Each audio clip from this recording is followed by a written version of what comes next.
자, 다음으로 우리가 파일 IO는 로컬상에서 이 파일을 저장을 하는 방법에 대해서 학습을 한 부분인데요. 두 번째로는 이러한 파일이 클라이언트에서부터 업로드 되어 오는 경우가 있습니다. 그러면 클라이언트 프로그램이라고 하면 뭐 HTML이나 뭐 자바스크립트 이러한 것들 등등이 되겠죠. 그러한 곳으로부터 파일이 업로드 되어서 서버 쪽으로 올라오게 만드는 방법.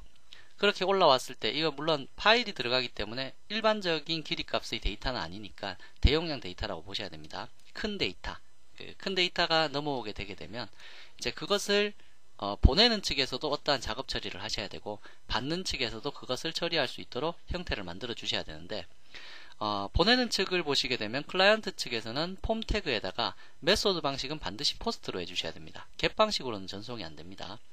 그리고 실제 처리할 수 있는 서블릿은 액션으로 등록해 주시는 거 하실 거고, 자, 잉크 타입이라고 해서 여러분들이 보내는 데이터가 현재 다양한 형태의 다양한 부분의 폼 데이터로 보내진다 라는 것을 명시를 해 주셔야 됩니다. 그래서 요건 외우셔야 되는데요. 잉크 타입은 멀티파트 슬러시 폼 다시 데이터, 뭐 대소문자도 뭐 그대로 적으시고요. 요 글자 자체를 외워서 적으십시오. 그래서 폼 데이터에다가 이러한 속성 값을 선언을 한 다음에 실제 인풋 타입 파일이라는 것을 전송을 하시게 되면 서버 측에서 받았을 때 이제 정상적으로 받게 됩니다. 실제 서버 측에서는 넘어온 데이터를 스트림으로 해서 쫙 뿌려보면 이제 넘겨진 데이터가 직렬화되어 하고 쫙 이제 막 길게 보이는데요. 그렇게 직렬화되어서 데이터가 그냥 넘어왔을 때는 처리하기가 상당히 곤란합니다. 그래서 많은 사람들이 여기에 관련된 파일이 그렇게 스트림으로 넘어왔을 때 그거를 좀 추려서 관리할 수 있는 API들을 제공을 해놨는데요. 그러한 API들 중에서 서버 프로그램 얘기입니다. 그런 API들 중에서 아파치 그룹에서 만든 커먼스 라이브러리에 보면 파일 업로드라는 API들이 있습니다. 그래서 걔를 통해서 다음과 같이 작업을 하시게 되면 아이템을 파일은 파일, 데이터는 데이터 별로 해서 이제 값을 가지고 올 수 있거든요. 그래서 요거는 뭐 간단하게 외워서 사용하시면 되는 부분이고요. 그렇게 아이템별로 가지고 왔을 때 아이템의 필드 네임에 따라서 얘를 파일로 저장을 할 건지 아니면 파일로서 관리를 할 건지 아니면 실제 그냥 일반 필드로서 처리를 할 건지 라고 해서 관리를 해주시면 될 겁니다. 자, 그러면 파일 업로드를 하는 예제를 한번 작성해 보도록 할게요. 자, 여기 이제 떠 있는 것들은 일단 닫고요. 자, 두 번째로 우선 이 예제는 클라이언트와 서버 프로그램의 예제이기 때문에 HTML부터 먼저 작성하겠습니다. 자, HTML에서 파일 업로드 페이지 .html이라는 것을 하나 작성을 해 두었고요.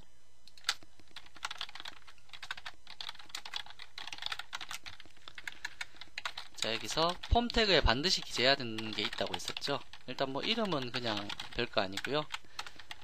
메소드 방식이 반드시 포스트여야 한다 라는 거 한 가지가 있었고, 두 번째로는 일단 액션의 위치는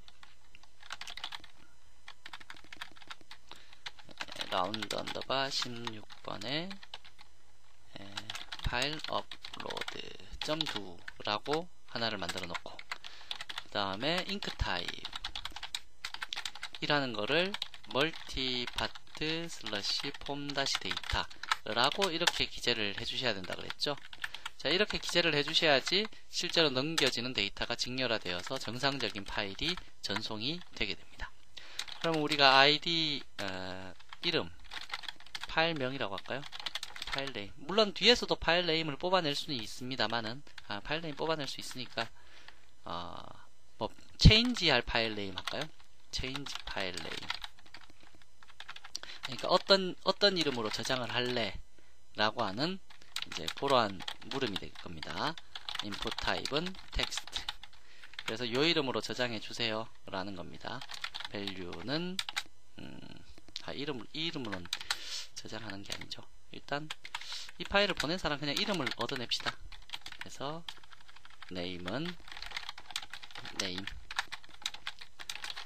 자, 두 번째는 파일을 어태치할 파일을 이제 첨부하도록 할 겁니다. input 타입은 파일로 해서 name은 attach. 파일이라고 할까요? 자, 어태치 파일이라고 해서 이렇게 넘겼고요. 마지막으로는 서브밋, 전송.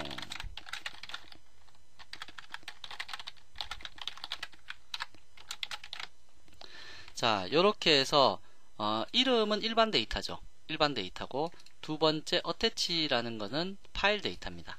이 두 가지가 동시에 전송이 되었을 때 서버 측에서 이제 얘를 받아서 이름은 그냥 받아서 출력을 할 거고요. 파일은 정상적으로 서버에다가 저장을 시킬 겁니다. 자, 그렇게 하기 위해서는 메소드 방식이 반드시 포스트, 그 다음에 잉크 타입은 멀티파트 폼-데이터라고 기재를 해주셔야 된다라고 했었고요. 자, 그럼 여기서 파일 업로드.to라는 것을 호출하도록 되어 있는데 얘를 등록을 역시 하셔야 되겠죠. 그래서 서블릿을 하나 등록을 할 거고요.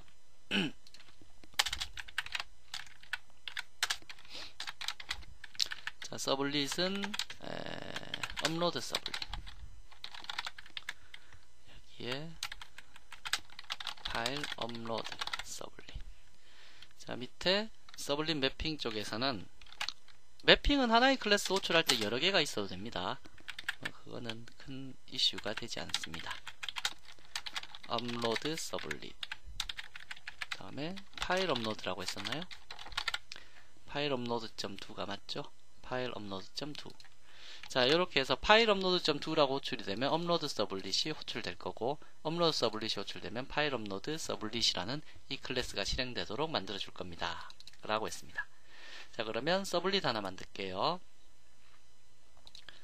new라고 해서 파일 업로드 서블릿이라는 걸 하나 만들고요. 자, 얘는 상속받기를 extends http 서블릿을 상속받도록 만들었고, 자, 방금 전에 포스트 방식의 요청이었죠. 자, 이렇게 파일 업로드가 될 때 반드시 포스트가 되어야 되기 때문에 이런 경우는 서비스 메소드보다는 두 포스트를 작성을 해서 작업하시면 그나마 나중에 이제 문제를 피할 수가 있습니다. 오류 같은 것을 피할 수가 있다는 거죠. 서블릿 리스폰스 앞에도 리스폰스라고 적었네요.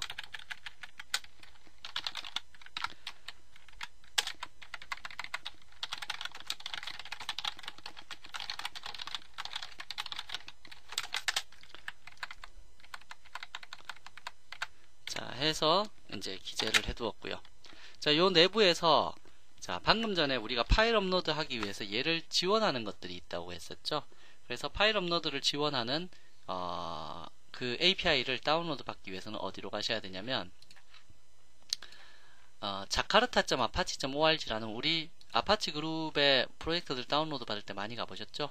그래서 이쪽 프로젝트 쪽으로 오시면 익스트라 자카르타 쪽에 커먼스라는 라이브러리들이 있습니다. 그래서 커먼스라는 것을 클릭을 하시면 커먼스의 아래쪽에 여러가지 라이브러리들이 또 있는데 이 중에 우리가 지금 필요로 하는 것은 파일 업로드라는 거죠.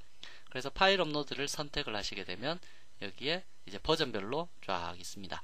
제가 사용해 본 게 1.2.1까지 사용해 봤는데 지금은 1.3 버전을 다운로드 받았습니다. 여기에 있는 here를 클릭을 하셔갖고 다운로드를 받으시면 이제 될 거고요. 여기서 여기에 여러분들이 맥이나 리눅스를 사용하신다면 tar.gg를 다운받으시면 되고, 윈도우 사용하신다면 zip 파일, 바이너리 쪽의 걸 다운받으시면 됩니다.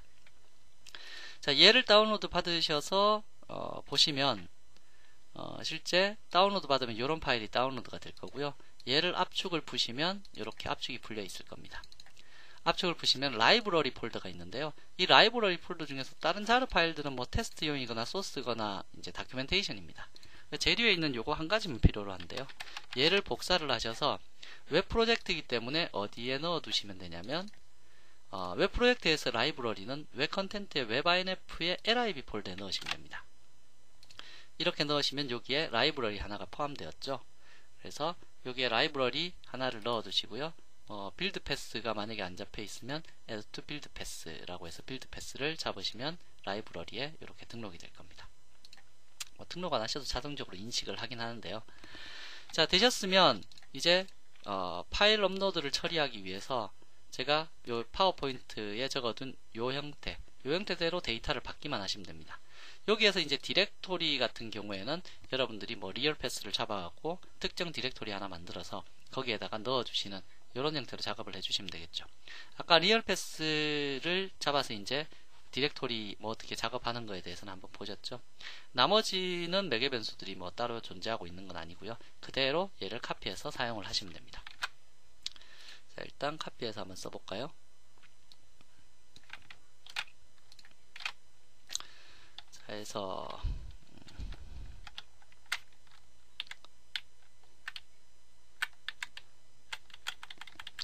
조금 줄이 안 맞네요. 자, 여기까지 하셔서 임포트를 시키게 되면 이제 커먼스와 관련된 파일 이제 그 각각의 클래스들이 나타나게 됐고요. 뭐 EUCKR만 더블 쿼테이션 마크가 다르니까 얘만 바꿔 쓰도록 하겠습니다.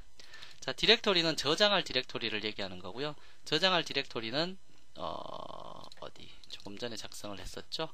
카운트 서블릿 할 때 리얼 패스를 뽑아서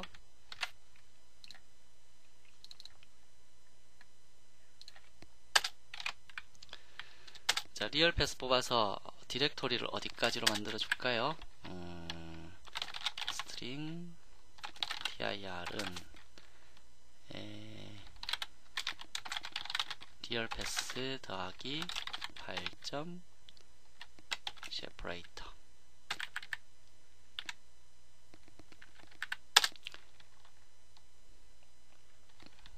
갑자기 컴퓨터가 느려졌네요. 그래서 어떤 폴더로 할 거냐면 업로드 파일이라고 할까요? 업로드 파일스라고 하는 요 디렉토리 하나를 이제 생성을 시켜줄 거고, 근데 이 dir이 문자열로 되어 있으면 얘가 생성되어 있는지 확인을 못하니까 얘에 대해서 파일 dir은 new 파일 dir_str 이렇게 만약에 dir이 존재하지 않는다라면 존재하는 것이 아니라면 그러면 dir을 mk make 디렉토리 하겠습니다. 자, 요렇게 해서 작업을 해주시면 되겠네요. 자, 그러면 일단 요 부분에서 디렉토리까지 완성이 되었고요. 여기에서는 어떤 오류가 발생이 된 걸까요?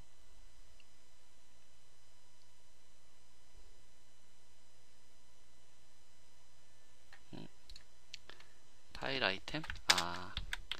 파일 아이템 타입을 다른 타입으로 지금 바꾸려고 해서 그렇군요. 네, 로 타입. 그냥 원시 타입으로 받아야 되겠네요.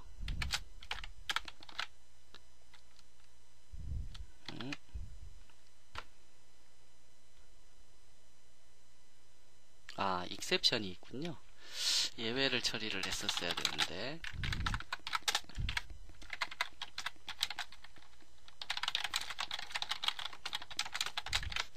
자, 일단 뭐 이렇게 해서 만들었다고 가정을 합시다. 자, 그래서 디렉토리 하나 만들고 파일이 업로드 되면 요 위치에다가 업로드 파일스라고 하는 이 위치에다가 저장하겠습니다 라고 한 거고, 실제 요 앞에 작업들은 여러분들께서 뭐 크게 신경 쓰실 작업은 아닙니다. 단지 하나, 나는 10메가까지만 업로드 받겠습니다. 10메가가 넘었으면 오류가 발생하도록 하겠습니다. 뭐 그렇게 할 때는 여기에 set size max라는 것을 작업을 해주시고요. 다음에 얘한테서 넘어오는 파일들 중에서 한글 파일이 넘어올 수도 있잖아요. 그러한 파일들의 인코딩 설정하는 부분, 뭐 이런 부분 정도만 뭐 기억을 하고 계시면 될 거고, 나머지 부분들은 그냥 디폴트 값으로 그냥 쓰시면 될 겁니다. 자, 해서 넘어오게 되면 이제 어레이 리스트에다가 업로드 된 것들이 다 이제 분할되어서 담겼을 겁니다. 자, 담겼으면 여기 포문을 돌면서 인티저 i는 0에서부터 i가 items.size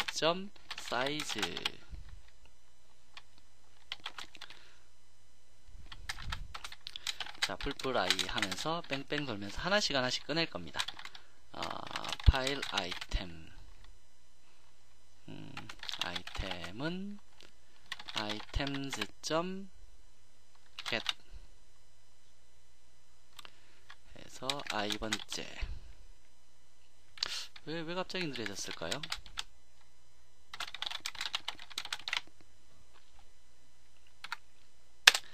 자, 해서 이제 그 아이템의 형태를 하나 가지고 왔습니다. 그래서 가지고 온 요 객체에 대해서 item.get get field name. 자, field name 점 equals 얘가 뭐랑 같으면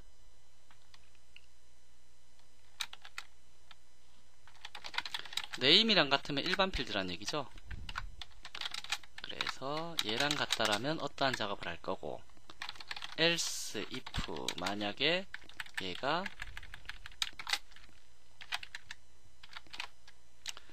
name이 아니라 attach file 이라는 이름과 같다라면 어떠한 작업을 할 거다 라는 이러한 작업을 처리해 주셔야 되겠죠.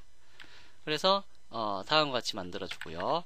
만약에 이름과 같다라고 하면 그냥 콘솔에다가 띄워 볼게요. sysout name은 name, name은 item 점 getString getString 해갖고 스트링 형태로 그냥 출력을 할 거고요. 만약에 얘가 파일의 종류였다, attach 파일이었다 라고 하면 파일로 저장을 해야 될 거잖아요.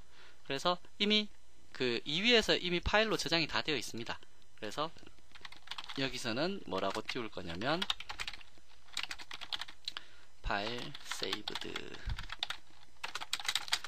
경로를 알려주면 되겠죠. 그래서 dir 이 위치가 전체 경로를 다 포함하고 있으니까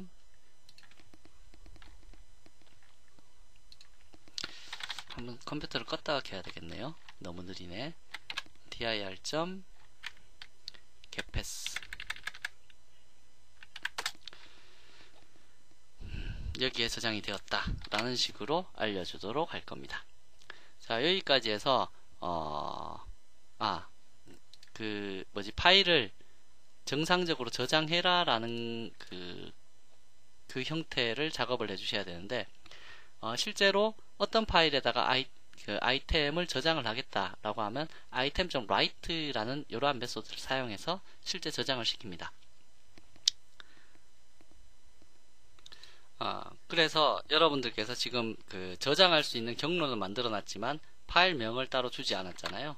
그래서 그 부분 때문에 여기에서는 한 번 더 파일은 new 파일에서 요 디렉토리 상에다가 저장을 해라. 이름은 뭐라고 할까요? 그냥 얘의 이름을 넣어놓을까요? getName 그래서 그냥 이름 못 와서 그냥 다이렉트로 줘버리죠. 아니면 임의적인 파일명을 주셔도 됩니다. 하시고 나서 item.write 아이템을 파일에다가 기재하겠습니다. 많이 느리네요. 그래서 아이템을 파일에다가 기재하는 이러한 작업으로 해서 완료를 짓고 어디에 저장되었다 라는 형태로 이제 표시를 해주시면 되겠네요. 자, 여기까지 하시면 여러분들께서 파일을 업로드 할 수 있는데, 업로드 할 때 이제 업로드 용량 뭐 이런 거 설정할 수 있고, 루프를 돌면서 필드 네임을 비교를 해서 뭐 이거면 뭐 문자열로 띄우고 어떤 거면 저장시켜라 이렇게 할 수도 있고요. 여기에서 뭐 이런 경우도 있습니다. item.is 폼필드냐, 파일이 아니라 일반적인 폼필드의 형태냐. 너무 많이 느리네요. 폼필드이고 네임이라면 이렇게 띄우고, 폼필드 else if 그렇지 않고 폼필드가 아니란 얘기죠. 폼필드가 아니라면 뭐 어떻게 저장해라 뭐 이런 식으로 나눌 수도 있습니다. else라면 뭐 이렇게 나누고 나서 if 뭐 이렇게 들어가도 되겠죠. 뭐 이건 여러분들 취향에 따라서 골라서 뭐 쓸 수 있는 부분이기 때문에 자, 하셔서 사용을 해보시면 됩니다. 자, 여기까지 작업을 다 하셨으면 이제 파일 업로드 page.html부터 실행을 시키면 되겠죠. 그래서 여기서 run as run on server finish. 실제 아까처럼 좀 복잡한 위치에 저장이 될 겁니다. 근데 그 경로가 이클립스가 저장하는 위치라서. 자, 우선 네임은 KIMSH 한글 처리를 안 했었군요. 그래서 KIMSH라고 하고, 파일을 업로드 시킬 거는 이거 와르 파일이 10메가 안 넘죠. 3kb네요. 그래서 뭐 요런 그 라운드 언더바 06.waru 얘를 포함을 시켰고 파일 업로드를 눌렀습니다. 파일 업로드를 하니까 바로 오류가 뜨네요. 클래스 not found exception. 자, 제가 오류가 발생을 해서 여기서 이제 구글링을 조금 해봤는데요. 이게 IO와 관련된 커먼스 라이브러리가 없어서 발생한 오류였습니다. 그래서 지금 내용상으로 이제 잘못된 부분들은 따로 없고요. 어떤 부분을 수정을 해주시면 되냐면 다운로드를 하나 더 받으셔야 됩니다. 그 조금 전에 여러분들이 다운로드 받았던 사이트 있죠? 이 사이트에 보시면 어디로 가볼까요? 자카르타부터 시작을 할까요? jakarta.apache.org 사이트에 여기에 커먼스 라이브러리라는 곳에 보면 우리는 지금 파일 업로드를 위해서 파일 업로드 요거 하나만 처리를 이제 다운로드를 받았었잖아요. 근데 실제로 파일 업로드를 하기 위해서는 파일 IO 작업이 일어나야 되잖아요. 그래서 이 커먼스에 있는 IO 이쪽 관련 클래스들이 얘와 유기적으로 결합해서 동작을 하네요. 그래서 이쪽에서 보시면 여기에 다운로드 now 라고 되어 있는 이 부분, 저는 2.4를 다운받았습니다. 그래서 JDK 1.6 버전 이상은 2.4 라고 되어 있으니까 얘를 다운로드 받아서 압축을 풀면 여기에 지금 다운로드 받은 게 IO의 2.4 빈 이제 바이너리 다운로드 받았고요. 얘를 열면 뭐 동일하게 라이브러리들 여러 개가 있는데 밑에 건 다 필요 없고 요거 하나만 복사를 해서 어디에 넣어 주시냐면 앞서서 넣었던 요 웹INF의 LIB 폴더 있죠. 그래서 웹INF의 LIB 폴더 쪽에 파일 업로드하고 IO 요거 두 가지가 이렇게 들어가 있어야지 정상적인 동작을 하네요. 그래서 여기까지 테스트를 하신 후에 이제 실행을 시켜보면 되겠죠. 실행을 시켜보시면 실제로 어디였죠? 여기 아니라 파일 업로드가 되는 요 부분에서 이름은 이름대로 출력이 되고 파일은 파일대로 저장이 되는 것을 확인하실 수가 있으실 겁니다. 자, 한번 이거 집어넣고 라이브러리 집어넣고 나서는 서버를 껐다가 키셔야 돼요. 자, 하신 다음에 파일 업로드 페이지에서부터 다시 한번 실행을 시켜보시면 자, 이름 쪽에서는 KIMSH라고 넣을 거고요. 파일 업로드 쪽에서는 라운드 언더바 06 해서 파일 업로드 버튼을 누르면 이제는 오류 없이 정상적으로 잘 넘어갔죠. 이 콘솔 위치에 보시면 네임은 KIMSH, 실제 저장된 영역은 스터디의 이클립스의 워크스페이스에 뭐 해서 업로드 파일스라는 곳에 저장되어 있다 라고 되어 있는데 여기 한번 찾아가 볼까요? 어딘지 보시면 스터디에 이클립스의 워크스페이스에 점 메타데이터에 플러긴스에 서버 UI인가요? 서버 UI였나? 플러긴스의 서버 코어네요. 서버 코어에 TMP0? TMP0 WTP 웹 APPS 에 보면 라운드 16이라는 것이 있고 여기에 파일 업로드 파일스라는 폴더가 하나 생겼죠. 아까 얘기했던 카운트 언더바 데이터 이것도 여기 생겨 있네요. 자, 업로드 파일스에 보면 라운드 언더바 06.war가 정상적으로 업로드 되어 있고 3kb였나요? 3kb 얘가 정상적으로 들어가 있는 이런 화면이 보이시게 될 겁니다. 그래서 이클립스에서는 요 경로까지의 전체 경로로 사실 이제 관리가 되는 거고요. 이게 실제 통캣 서버로 옮겨지게 되면 통캣 서버에서는 이런 뭐 복잡한 경로가 아니라 여러분들이 실제 뭐 시스템상에서 보는 그 경로 그대로 저장이 될 겁니다. 이건 그냥 이클립스의 특징이라고 보시면 됩니다. 요까지의 경로, 이 복잡한 경로는요. 그래서 업로드 파일스에 파일 업로드가 정상적으로 잘 되는구나. 뭐 딴 거 하나 더 올려볼까요? 또 여기 요 상태에서 그대로 보이는지 안 보이는지. 자, 해서 요 부분에서 찾아보기 11번 한번 올려볼게요. 파일 업로드하고 다시 탐색기를 열어보면 11번도 지금 정상적으로 올라가 있네요. 해서 여기까지 여러분들이 파일을 업로드하는 방법에 대해서 한번 살펴봤습니다. 뭐 어려운 부분은 없고 이 부분 좀 암기하셔야 되는 부분하고 커먼스 라이브러리가 커먼스에 파일 업로드하고 IO는 연결되어 있어서 두 개의 라이브러리를 다 써야 된다. 뭐 그 정도 기억하시면 되겠네요. 인코딩, 한글 파일 변환, 한글 파일에 대한 인코딩, 그 다음에 사이즈에 대한 제약, 뭐 이러한 것들을 줄 수 있다 라는 것 정도로 기억하시면 될 것 같습니다. 자, 다음으로 넘어가죠.